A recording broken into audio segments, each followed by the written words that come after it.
ایک کانٹرڈکشن ہے جو نیا تھا تو میں نے سوچا اس کو لے لیتے ہیں. یہ ایک کانٹرڈکشن قرآن کے حوالے سے انہوں نے کہا ہے. ہمارے محمد حفیظ بھائی ہیں, کہتے ہیں السلام علیکم بھائی, قرآن میں یہ کانٹرڈکشن بظاہر نظر آ رہا ہے. سورہ غاشیہ چیپٹر 88 کی ورس 6, اس میں لکھا ہوا ہے کہ جو جہنمی ہوں گے ان کے لیے سوائے کانٹے دار پودے کے کچھ بھی کھانے کے لیے نہیں ہوگا. اور سورہ حاقہ 69 چیپٹر 69 ہے ورس 36 میں لکھا ہے کہ and has no food except the filth from the washing of wounds, کہ ان کی زخموں کی جو پیپ ہوگی, جو ان کے واؤنڈ سے, ان کے زخموں سے جو پیپ اور پانی نکل رہا ہوگا, اس کے علاوہ کوئی کھانا نہیں ہوگا.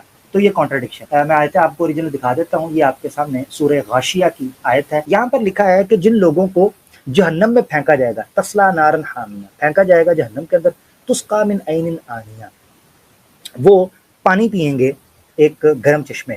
لیس لہم طعام الا من ضریع, کہ نہیں ہوگا ان کے لیے کوئی بھی کھانا الا من ضریع, مگر خاردار درخت, جھاڑیاں. یہاں پر لکھا ہے کہ ان کے لیے صرف ایک کھانا ہوگا جو خاردار ہوگا. ٹھیک ہے.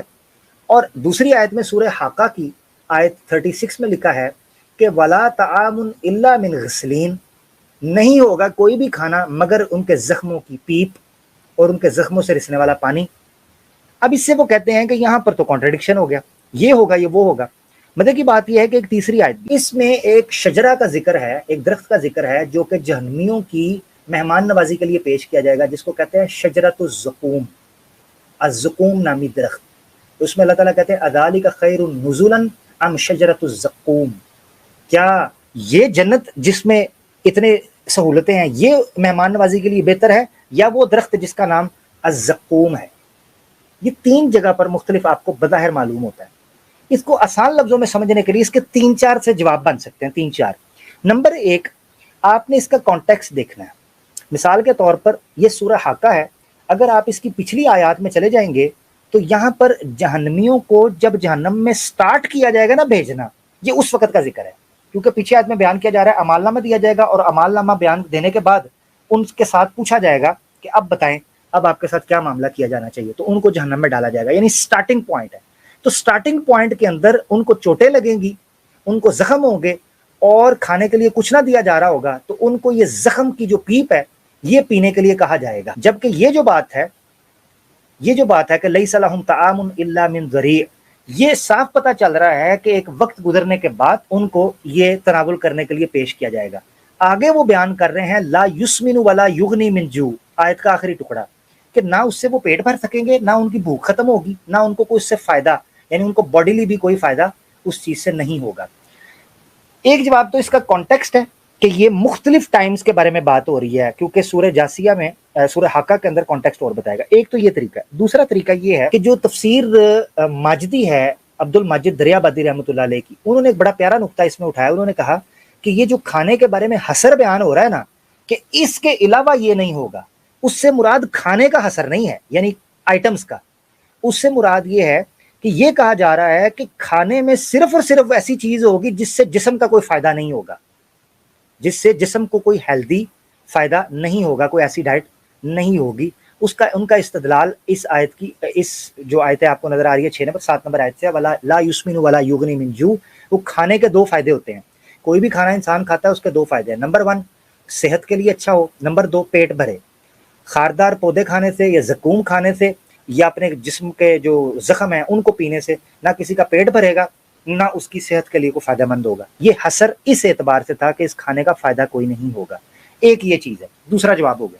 تیسرا جواب جو مجھے سمجھ آیا ہے اور جو قرآن کی آیت سے, میں اپنی طرف سے بات نہیں کروں گا, وہ یہ ہے کہ جہنم میں مختلف لیئرز ہیں, مختلف لیئرز. مثال کے طور پہ آپ ایک مال میں جاتے ہیں, کو بندہ آپ کو کہتا ہے یار فرسٹ فلور کے اوپر کیا ہے, وہ کہتے ہیں فرسٹ فلور کے اوپر تمہیں صرف یہی شاپ ملے گی, اس کے علاوہ کوئی شاپ نہیں. اس کا مطلب یہ ہے کہ فرسٹ فلور پہ کوئی شاپ نہیں ہے, یہ نہیں کہ مال کے اندر کوئی دوسری شاپ نہیں ہے. تو مال کے دوسرے لیئر کے اوپر یا دوسرے فلور کے اوپر آپ کو دوسری شاپ مل سکتی ہے. اب آپ کہیں گے کہ لیئرز کی بات کہاں سے آ گئی, تو میں قرآن کی آیت آپ کو دکھا دیتا ہوں. سورہ نساء کی آیت 145 ہے, جس میں اللہ تعالیٰ نے منافقین کو جہنم کا ایندھن بناتے ہوئے ذکر کرتے ہوئے کہا کہ ان المنافقین فی الدرک الاسفل من النار ولن تجد لهم نصیرا, کہ the hypocrites will be in the lowest depths of the fire, کہ جہنم کے مختلف درجے ہوں گے. درک کہتے ہیں مختلف درجوں کو. اب کو کہہ سکتا ہے کہ تم اپنی طرف سے یہ بات کر رہے ہو, تو میں آپ کو کلاسیکل اسکالر کا ایک حوالہ دکھا دیتا ہوں، مفردات الفاظ القرآن ہے امام راغب کی، اس میں پیج 311 میں یا حرف الدال میں جب آپ آئیں گے تو درک کے اوپر، جیسے درک الاسفل جیسے میں نے سورہ نساء سے پیش کیا، اس میں وہ دیکھیں لکھتے ہیں پہلی لائن کے اندر الدرک کالدرجی، درک کا مطلب ہے مختلف درجے، مختلف کیٹیگریز، لیکن الدرج یقال اعتبارا بالصعود، مگر درجہ جو ہے وہ خاص ورڈ استعمال ہوتا ہے اسینڈنگ آرڈر کے لیے، نیچے سے اوپر جانے کے لیے، وَدَرْكُ اعتباراً بِالْحُدُورِ، مگر جو درک ہوتا ہے، درک یعنی جہنم کے جو درجے ہیں وہ اوپر سے نیچے ڈسینڈنگ آرڈر ہیں، اوپر سے نیچے کی طرف آتے ہیں۔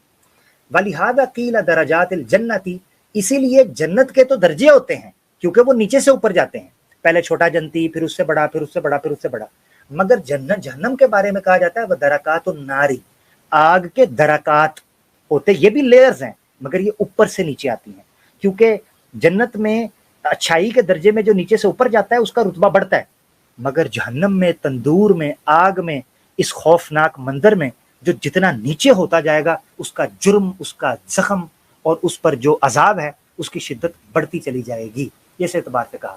آگے انہوں نے آیت بھی کوٹ کی ہے، وہ کہتے ہیں ان المنافقین فی الدرک الاسفل من النار، سورہ نساء کی آیت نمبر 145۔ تو تیسرا جواب یہ بنتا ہے کہ جہنم کے اندر ہوں گے مختلف درجے، ان مختلف درجوں کے اندر مختلف طریقوں سے ان کی مہمان نوازی جہنمیوں کی جائے گی۔ کسی درجے میں ان کو کہا جائے گا تمہارے لیے کچھ بھی نہیں ہے، تم صرف اور صرف اپنے زخم چاٹو، کسی جگہ پر ان کو کہا جائے گا تمہارے لیے کانٹے دار پودے ہیں، جھاڑیاں ہیں، ان کو کھاؤ، وہ اس سے بھی فرار اختیار کریں گے، اس سے بھی بھاگیں گے۔